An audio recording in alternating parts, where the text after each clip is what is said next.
लो जी अज बनाने लगे होममेड काढ़ा।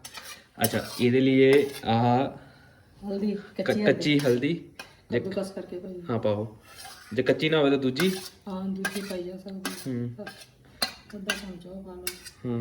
हाँ तुलसी है, तुलसी सुकाई हुई। हाँ 2 इलायचियाँ कालियां 2 इलायचियाँ हरियाँ पाओ पाओ बिच पाओ आ गई। दालचीनी दालचीनी 2 पीस अदरक कद्दूकस किया है लौंग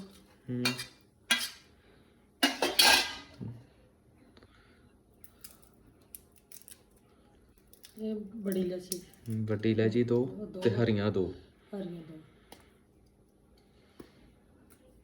इतने पा दो हो जूगी।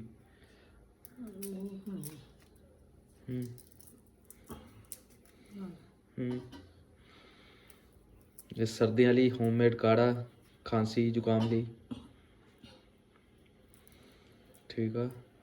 नाल ओ की हैगा हुण बाद च 15 मिनट पहले ते उबाल लेना है चंगी तरह फिर ला के कप च पा के शहद बाद च पाना है। शहद कितने चम्मच